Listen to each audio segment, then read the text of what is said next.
Narendra, can you start, please? Yeah. Ladies and gentlemen, good afternoon and welcome to this first webinar, a knowledge sharing session arranged by Greenback Advisory Services for the promoters, top management team, and finance professionals of the corporates. Greenback is a 25-year young forex and risk management advisory company having offices pan India and a very energetic team who understand the needs of corporates and offer customized solutions. Today's session shall be conducted by our director and co-founder, Mr. Subramaniam Sharma.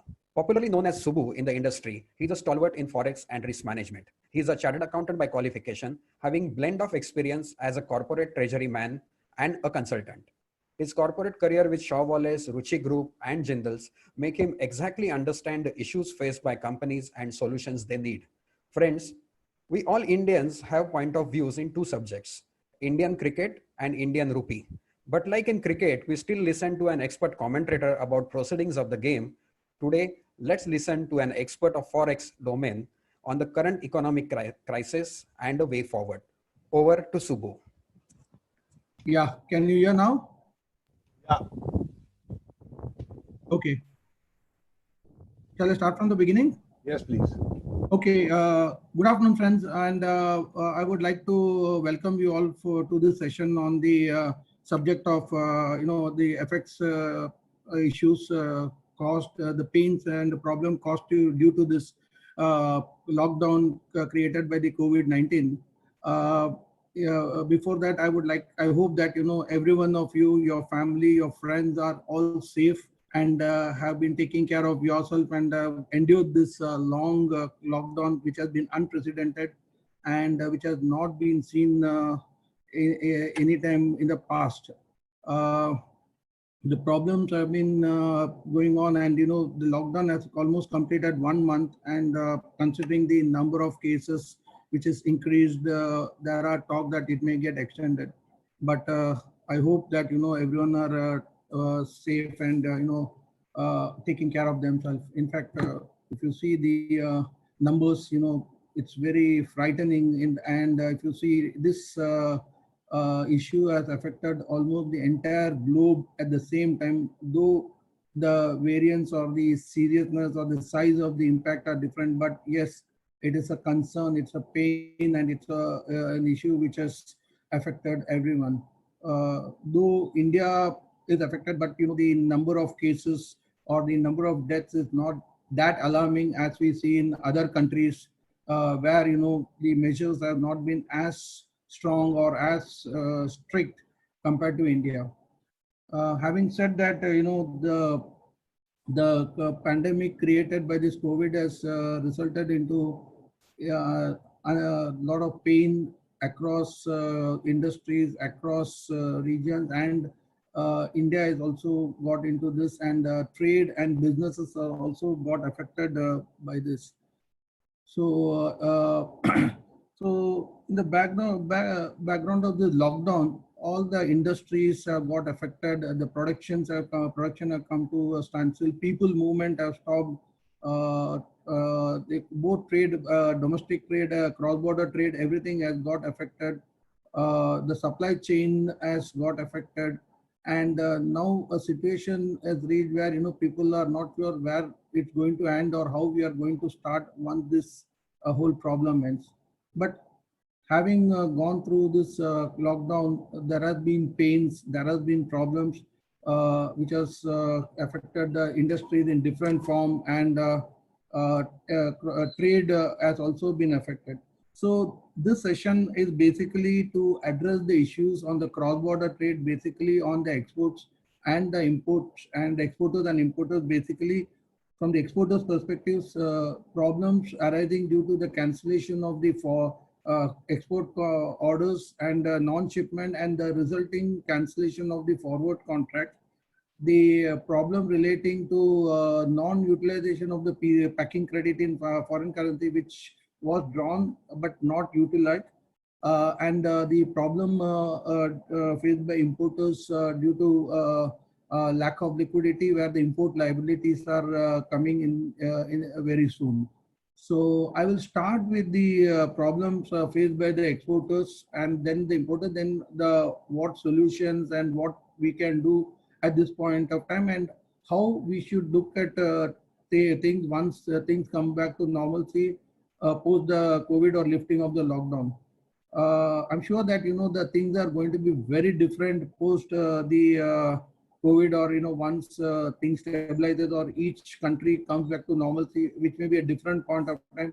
But yes, the way business is being done, the way transactions are organized, the way the business relations are going to be there is going to take a big change. So corporates have to take steps to protect their business under the changed environment and revisit the way they do business, especially on the way they manage liquidity or they manage the currency risk. So having said that, let me first go to the problem faced by the importers. Let me go, or exporters first. Now, the first problem which exporters are facing are the payment which is not coming in, or the delayed inward remittances for shipments which have been done pre the COVID. In fact, the lockdown happened on the 24th of March, and after that there has been a complete shutdown of movement of goods. All flights have been cancelled, and the shipment has also stopped, and whatever goods have reached the buyer, they have not taken delivery, or they have taken delivery but have expressed their inability to make the payment. So that's a big issue on the liquidity side, which is resulting into money not coming on time, and also to that extent the forward contracts which are booked to take advantage, take the flows, are not being executed. Second is a large amount, and now having seen the delays in inward remittances or non-happening of future export, forward contracts which have been booked for those export realization have become a naked position, which are have to be cancelled. Now, the rupee has seen a sharp depreciation in the last 4 months, and anyway, even before the COVID, the rupee had depreciated around 3% from the beginning of the year, and post-COVID from March till now, the rupee has depreciated by around 500%. So overall, the rupee has depreciated by 8% since the beginning of the year, and it tested a low of almost 76.80. Of course, we saw a small pullback. Now, the forward contracts were booked somewhere in the beginning of year, say Jan, Feb, when the rupee was around 72, and now the rates are at 76. So there's going to be a large cancellation loss due to the rupees depreciation, because the dollars cannot be delivered and the forward contract have to be cancelled. So the most important problem faced by corporates are going to be the liquidity not coming in. Second is loss due to cancellation of forward contract. And more so, there has been order cancellation happening even after whatever orders were placed before, and where the shipment was to happen in April, May, those are all cancelled. So exporters are bundled with not only the liquidity issue, but also unsold stocks which are lying, and also loss due to the cancellation of forward contract. The other problem which the exporters are facing is the settlement of the PCFC. Now, corporates would have drawn a packing credit, and then against that, the export realization comes in, and that gets knocked out. Now, in case the export realization doesn't come in and the PCFC cycle gets over, the bank is going to crystallize the PCFC on the, that will be treated as a rupee borrowing, and it will attract penal interest and also result into a higher cost. So all these are going to result into a bigger issues once situation improves, and companies would be starting with a big cash flow issue, big loss, and also big loss of business. So how do you address this? How do we go ahead in a situation like this is what is the concern of most of the exporters. So as we go ahead, we will also address some solutions which can be considered at this point of time to at least come over the current situation of loss on forward cancellation of forward contract and non-utilization of the PCFC. Now coming to the importers dilemma, just like exporters are affected on the liquidity side and also cancellation of forward contract, importers also are incurring say similar pains but of a different nature. FX loss is also going to be there because now after the rupee has depreciated due to this pandemic, the liability will be settled at a higher dollar rupee rate. That means in a month's time, the loss has gone up by almost 5% when they have to pay, or in future liabilities will be converted at the higher dollar rupee rate. So one is going to be a large cash flow impact due to the rupee depreciation. Second is, of course, the piling up of import liabilities is going to be there because having imported, if they have not been able to manufacture or sell, or having sold, if they have not been able to realize the money, the outstanding import liabilities are also going to increase. And this will have an impact on the liquidity issues, and corporates will have problems in liquidating these liabilities once situation opens up. So basically, there are problems on both the sides for the importers and for the exporters. Liquidity is an issue, forex loss is an issue, catering to the business once they start. So all these are the issues which are going to bog the corporates the moment they start a business. Of course, we have been seeing the Reserve Bank of India and the Finance Ministry trying to come up with stops and other things, but there has been nothing major to take care of these two losses. They have been talking of putting liquidity in the market. Of course, we saw other problems in the stock market, the equity market collapse. We had this issue of the mutual fund also collapsing. One of the top mutual fund has called for liquidation, and that has also created a huge liquidity issue. And of course, RBI acted today by announcing a 50,000 crore liquidity to bail out this mutual fund. But as far as the FX part is concerned, at the moment, unless the rupee sees a correction or rupee the situation improves, there's going to be a loss due to the rupee depreciation. So having said these two problems, I will go back to the solution or things what exporters can look at this point of time, and then the importers. Now coming to the exporters, the most important problem or the biggest problem they are facing is the loss due to cancellation of the forward contracts. Exporters who have not taken a PCFC or who have taken a packing credit in INR, or who have only sold dollar forward or to liquidate the export realization, and now due to cancellation of orders or non-goods or non-remittance by the buyers, the forward contracts have become naked, and that will incur a loss due to cancellation. Now, how do we address that? Now, there can be only one option. One is rupee, of course, has peaked at 76.80 and has slightly moved back. One simple thing is to just accept the mark-to-market loss and cancel it on a day where the rupee is slightly stronger and book the loss. Of course, that is going to create a large cash flow impact. But in fact, today there was a news item in Economic Times where SBI and PNB are offering unsecured loans to corporates to take care of this loss, so that it doesn't affect their liquidity or it doesn't affect their drawing power or their limits once things start. So maybe corporates could approach their bankers and ask them for some additional liquidity or some moratorium to settle the losses over a period, because RBI has been talking of this moratorium for people who have taken loan, people who have taken home loan, people who have taken other loans where they can approach their bankers and ask for a 3-month moratorium. So one way you could look at is just accept the loss on cancellation and try to come over it by having this moratorium or some facility from the bankers, and have a delayed payout of that one, which could be 2 to 3 months, and hopefully by that time the lockdown would have got lifted and things may start moving. Second could be possibly is, in case you corporates are hoping that exports are going to happen and they will be able to come back, they can use this dollar sold forward, the forward contract, and draw PCFC at the current dollar rupee rate. At least they will not have a cash flow impact, and take a PCFC longer and then use the future export receivable to liquidate the PCFC.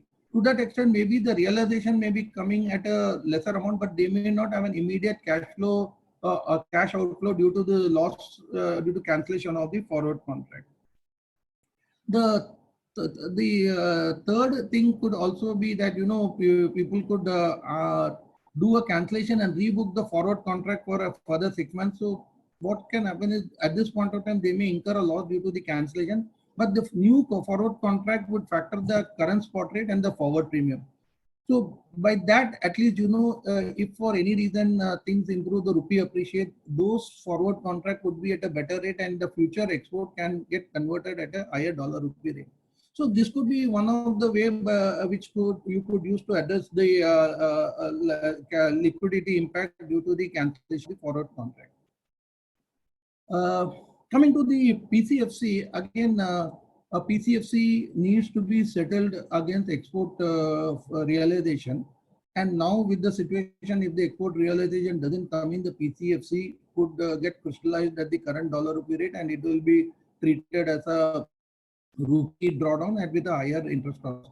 Now, one thing we have been trying to talk to the couple of association, mainly the textile people in the section, to if they could approach the buyer and see if this PCFC is rolled over for a further 6 months, so that, you know, it doesn't result into non-performance and the higher interest cost.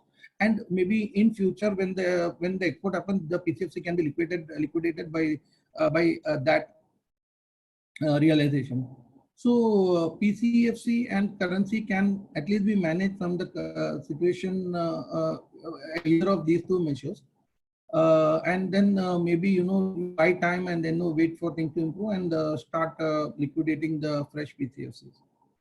The other area or the problem which is going to be there is on the open account exports. Now, till many years, most of the sellers or the exporters would have a very good relation with the buyers, and they may be having a relation by which most of the trades are happening on open account, and the payment would have been normally coming on time, and there was never a need to worry about a default or a delay due to that relation. Now, in the current scenario, post the COVID, there's going to be a change in the credit rating of most of the exporters, most of the buyers, or in fact across the globe, even the best of the companies are going to have some liquidity issues, and they may be asking for a revised credit terms, which may be longer credit. Plus, there could also be a possibility that, you know, they could reach a situation of a default or something if their situation doesn't improve once things come back to normalcy. So in this scenario, we feel that, you know, the credit insurance has to be given serious thought, or any sale, any export. In fact, even exports or sales could be considered with having a credit insurance factored for those sales. This will at least help to reduce the risk of default or delayed payment. Plus, the advantage will be a credit insurance could help an exporter to discount the receivable with any finance institution, either a overseas bank or a finance non-banking finance company who have appetite for trade finance, but they are comfortable having a trade credit insurance. In that, the advantage will be the risk gets shifted onto the insurance company and not the buyer. And as a seller, you will get your liquidity immediately on shipment or having done your side of the performance of contract. And it will be off balance sheet and help you to borrow without a collateral. So basically, it will be with off balance sheet and, you know, with a lesser collateral.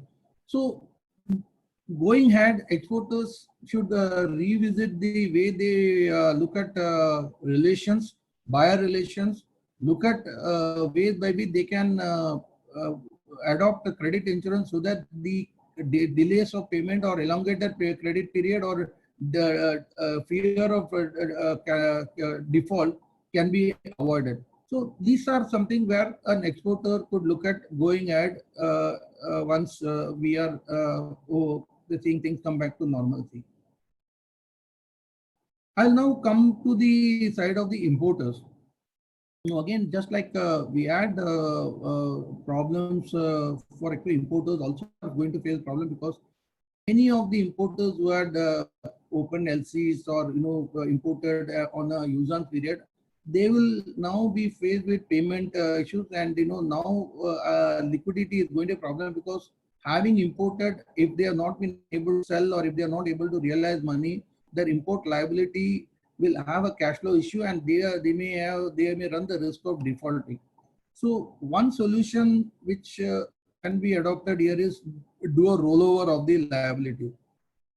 Basically, before 2 years back, many of the import liabilities were rolled over under the buyer's credit road, which was typically under the LOU rate, that letter of undertaking, letter of comfort, which was banned after the Nirav Modi issues, and RBI did introduce another way of getting the rollover, which was on the back of SBLC, or the standby letter of credit.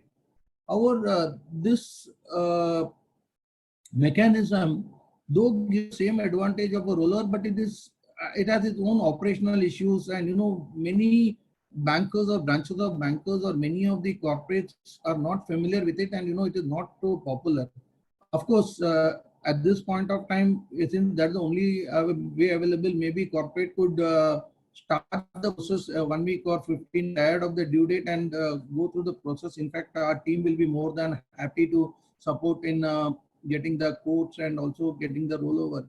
But in the meantime, we have also suggested to a couple of the exporters, in terms of the textile exporters and other exporters, through maybe to make a representation to the Reserve Bank of India, whether they could revisit the LOU and introduce it maybe with some control, because that will help corporates to extend their liability easily, and also the operational procedures will be much faster, and even the smaller and medium-sized, mid-sized, small-sized companies can take advantage, and they can come over the current liquidity hangover, and may be able to defer these liabilities for some time.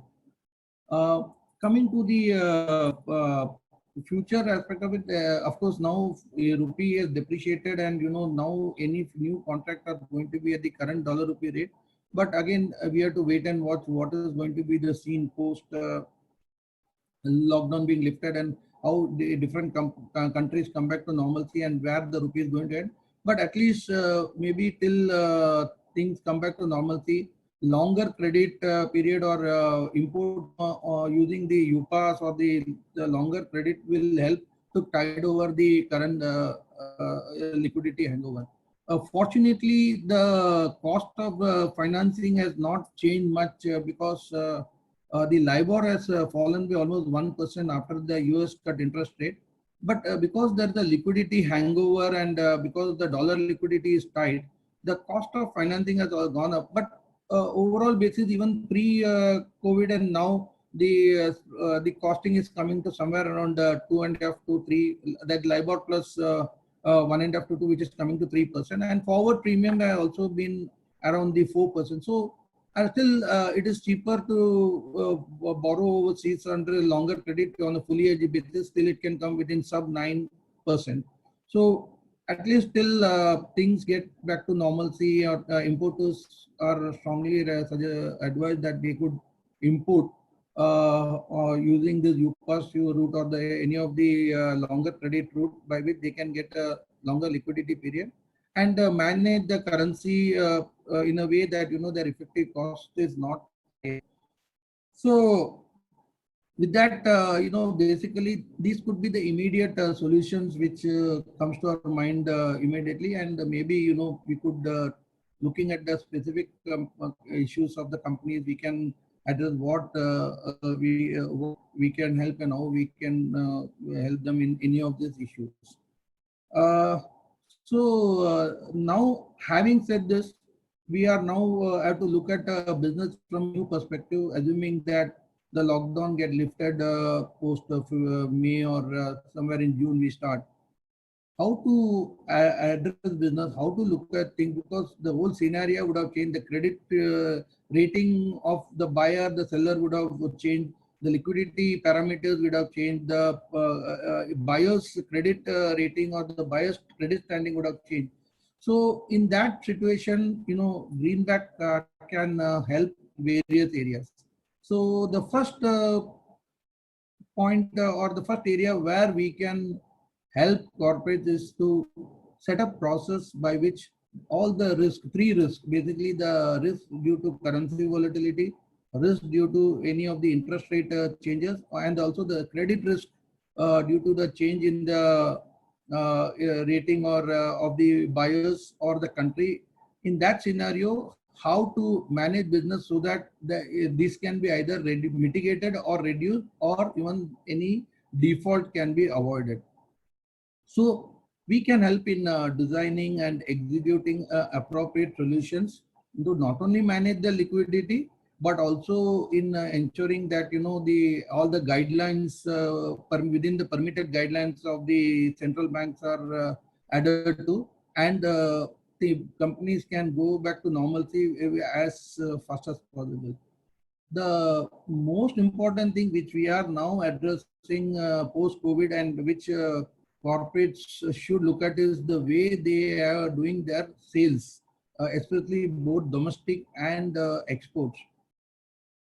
Now, as I mentioned, many of the corporates are facing liquidity hangover, and the situation would be different once they come back to business, and definitely they may be in a different credit situation, and the ratings would have been downgraded by at least 2-3 notches, or the liquidity may not be the same to conduct the business they were doing earlier.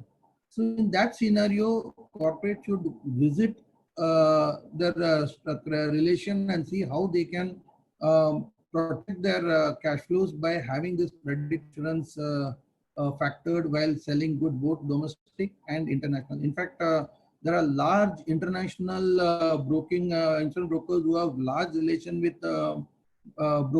insurance firms globally, and depending on the country of your export and also your buyer's profile, the credit insurance can be structured, and once the credit insurance is structured, at least your risk of default is protected.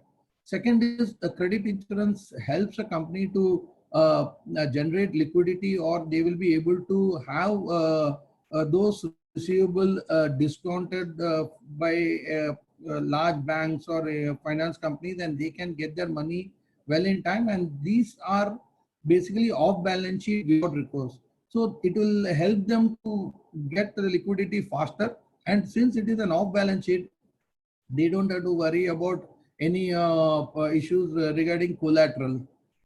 So broadly, these are the main areas where we have to look into once business starts, so that the pains doesn't repeat, or if the pains come again or from whatever form, at least you have prepared yourself to mitigate them by having all this in place. So summing up the whole discussion, I would like to mention that, in fact, I will hand over it to Manish, who is going to talk. We are going to conduct specific webinars on this credit insurance, which I talked about, then trade finance opportunity, which will help in liquidity, and the last will be the accounting issues, because when you do a transaction differently, we have to take care of the accounting issues pertaining as per the index. So we will communicate to you the dates, and we would be very happy to if you all can participate and at least have an understanding, and then maybe on a one-to-one basis, or if you have any requirement, our team will be more than happy to address this and educate, set up process, or build up the knowledge part from your people's perspective, so that they will be able to manage and handle this effectively. So I would like to end the discussion, and maybe hand over it to Manish, and then we can have a question and answer session. So friends, thank you so much for your patient listening, and I hope that this pain comes to an end, and government takes enough steps to lift the lockdown at the earliest possible. And of course, Bombay may not be in a hurry. Bombay and some other cities where the occurrence has been very large, it may take some more time. But yes, patience and belief and optimism will definitely help us to come over this times of pain and bounce back. And I'm confident that India is in a much better position, maybe to come back and we bounce back to normalcy. And if we adopt these things, maybe we will be able to do business better, and maybe we will be able to mitigate the loss or any defaults which could possibly happen as we go ahead. Thank you, friends. Thank you, everybody, for participating in this webinar. We feel that I hope Subbu has addressed most of your concerns, and shortly we will be taking question and answers. I'm seeing a couple of questions already coming up. But in the meanwhile, I would request you to, give us your feedback on how you found this webinar. We plan to conduct the next webinar probably on May 1st, which is Friday, which will be the first topic, that is credit insurance for mitigating credit risk.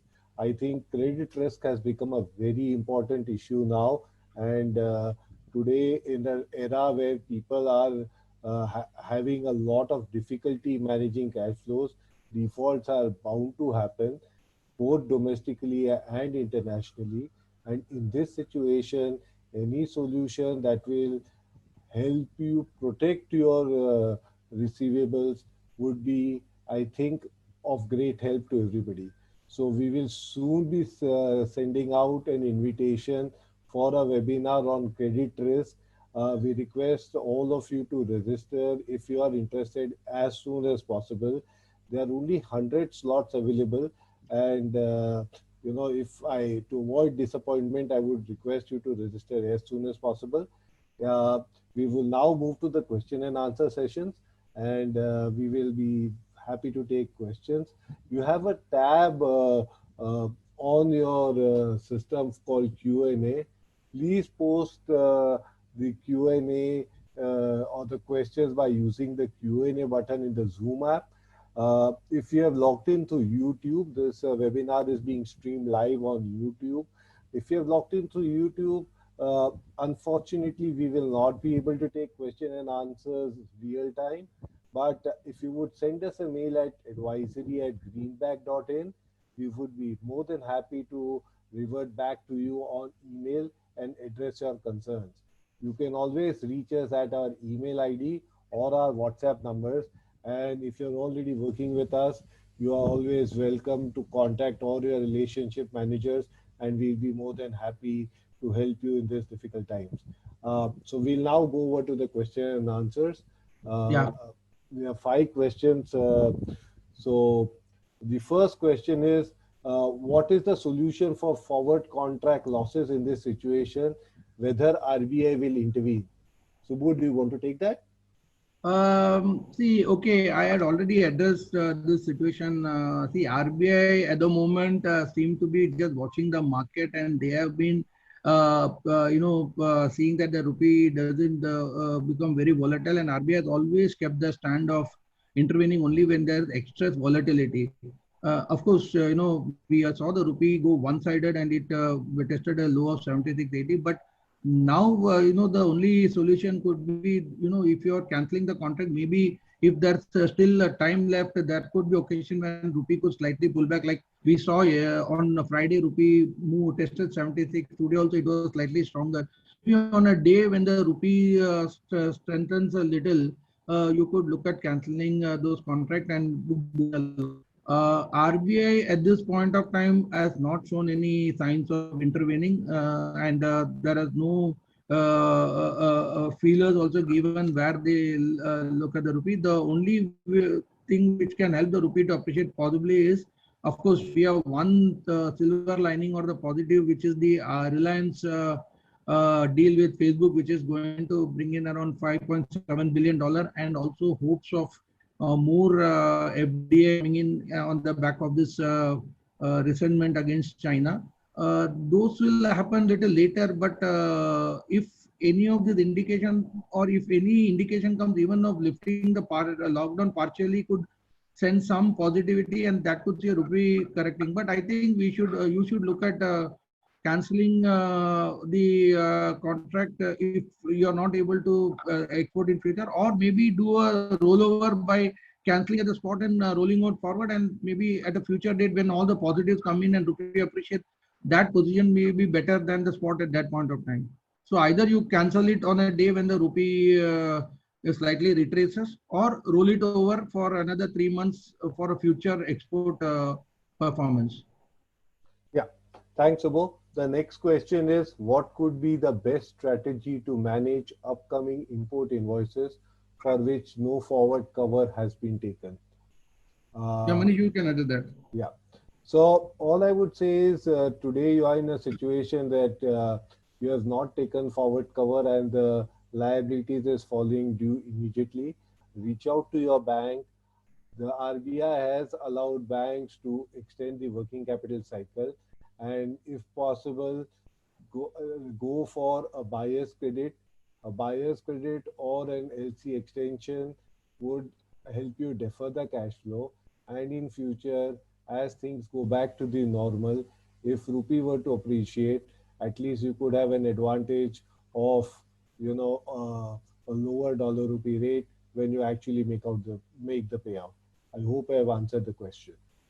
The next question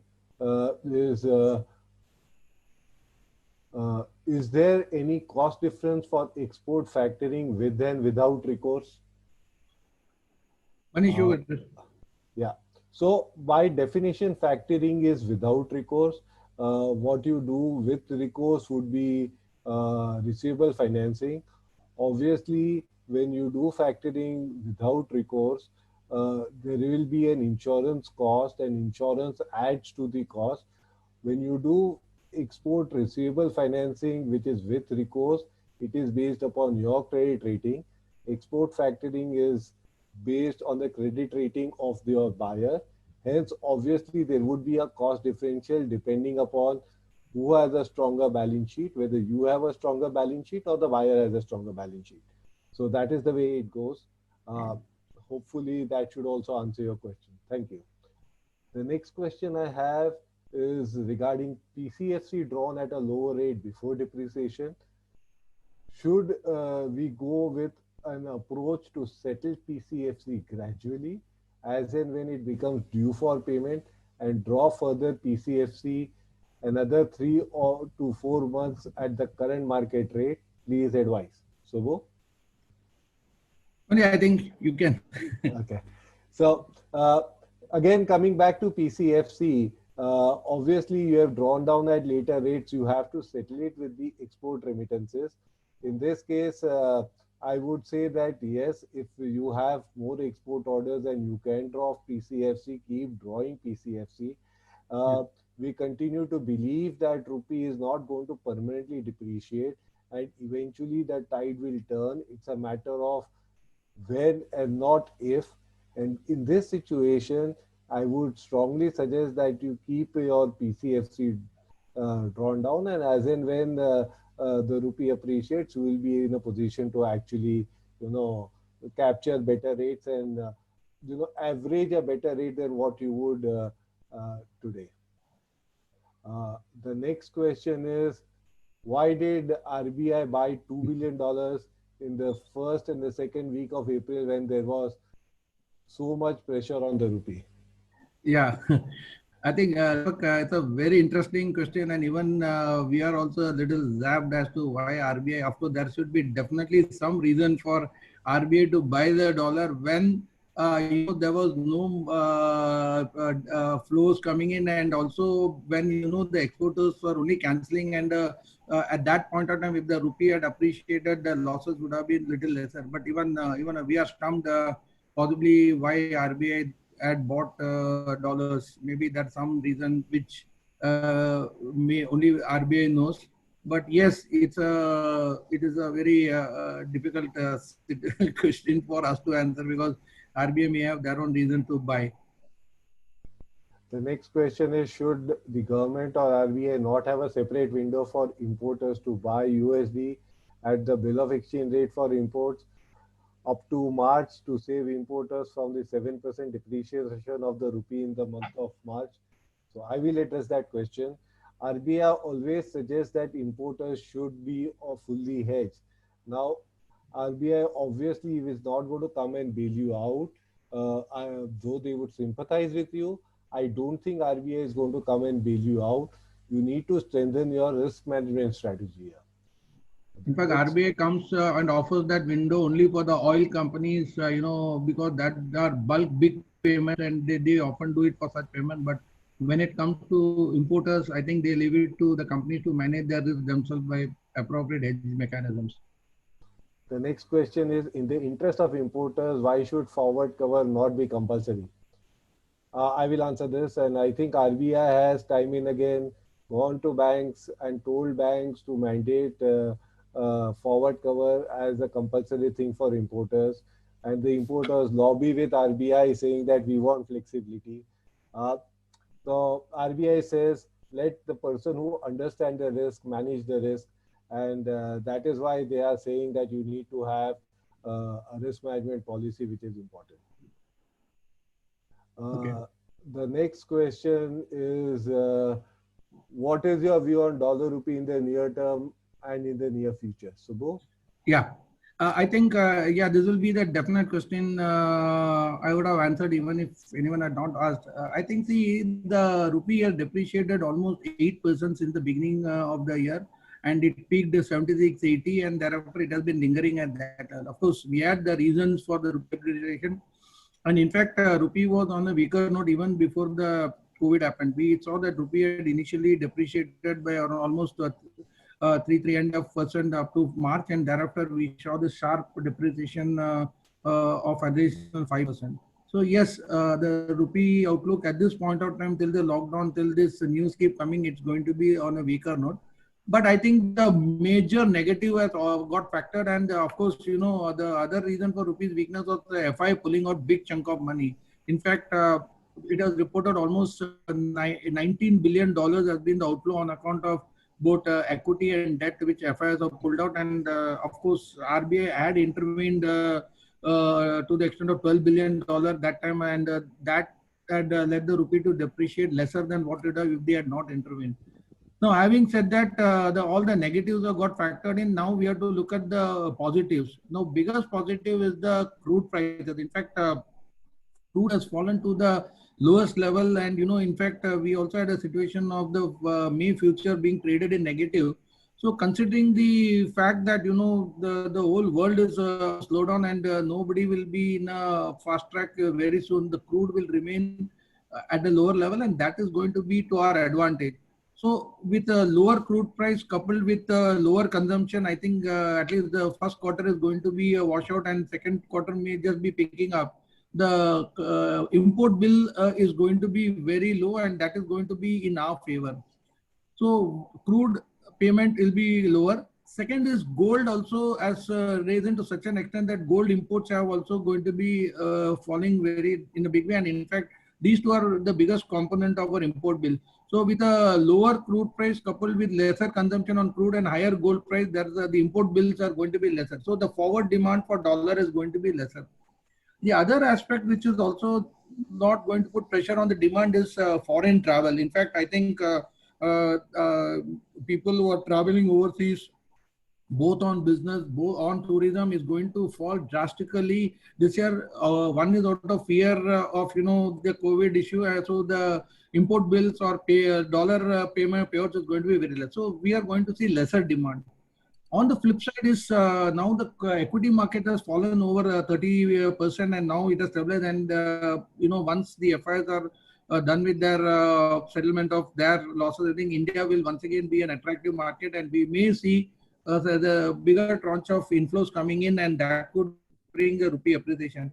So I think looking at these two aspects, we may see that rupee may stabilize around this level for the timing, and then correct. Of course, the other positive aspect is as mentioned by the Nitin Gadkari, that India has an opportunity to attract the FDI investment, because many of the countries who had their manufacturing, particularly China, are considering relocating their plants. Of course, Japan has already offered $2.5 billion plus to their companies to move out of Japan. So India could, use this opportunity to attract that. Of course, Vietnam has been attracting, but even if we get some portion, that could also help in a long-term inflows, and that could also be positive. So with all this, and of course now exports are also started. Many of the pharma companies and specialty chemicals companies have already started manufacturing, and exports will start picking up. So I think we may see the rupee correcting at least by 1 or 2%, and I won't be surprised if it moves below 75. But yes, it is the trend will be when the lockdown is going to get lifted, and when indication comes that the supply chain and the manufacturing things are coming back to normalcy. But as of now, the rupee weakness is almost over, and the maximum it can go maybe 76, 80 or maximum 77, and thereafter a small pullback. Yeah. Uh, the next question is this the right time to draw PCFC? So as Subbu touched earlier, yes, I would look at it in two perspectives. One, given the liquidity situation in the market today, a lot of companies are holding cash, and the reason we have, a sharp drop in dollar liquidity is because global companies have gone out and drawn down their working capital lines and are holding cash. In this situation, just from a perspective of holding cash, drawing down PCFC is available is very important, and it should be drawn down. On the other hand, we could get into a situation where we look at PCFC drawdown from an exchange rate perspective. From an exchange rate perspective, today we are probably around 77. It's very difficult to say whether this is a top or not, but given the fact that we are nearly at the top of the problem in terms of though the numbers are increasing of COVID, probably the pace has slowed down, and probably we should peak soon. Given the fact that that could be the case, it might be a good idea, even from an exchange rate perspective, to draw down PCFC now. The next question is, it's addressed to Subbu. Few solutions provided by you gave a view that rupee should appreciate. Is that your view? What is the best and worst case scenario for rupee going forward according to you? Shardul, I think I have come to this point of the rupee outlook based on the factors and other thing. Yes, it is my view.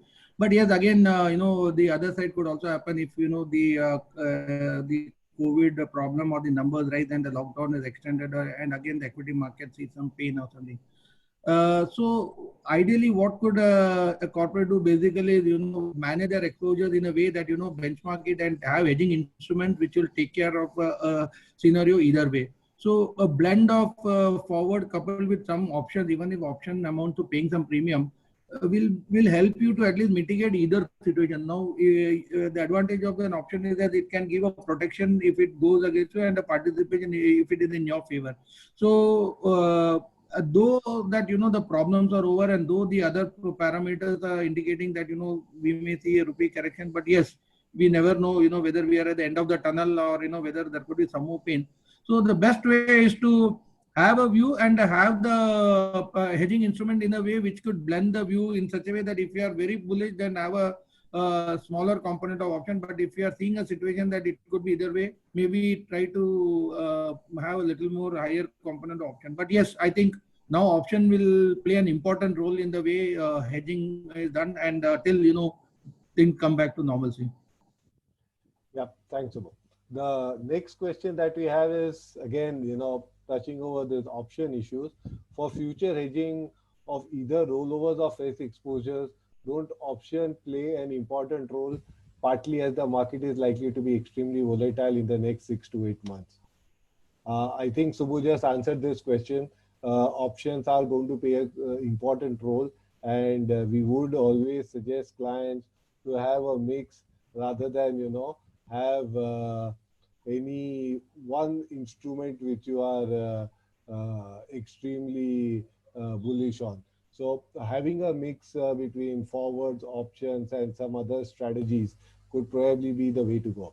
Uh, I have answered all the questions. I and Subbu have managed to answer all the questions. If there are any other questions, please fire. We'll wait for another couple of minutes before we sign off.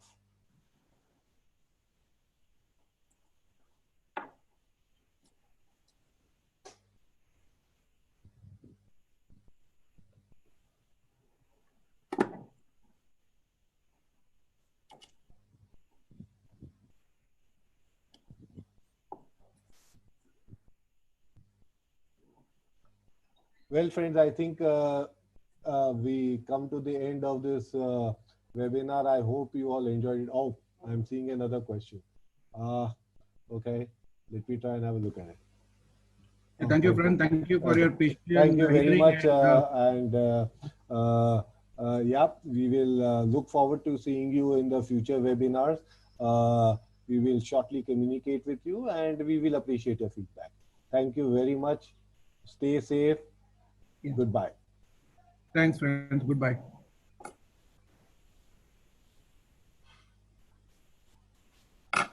Manish, ठीक था?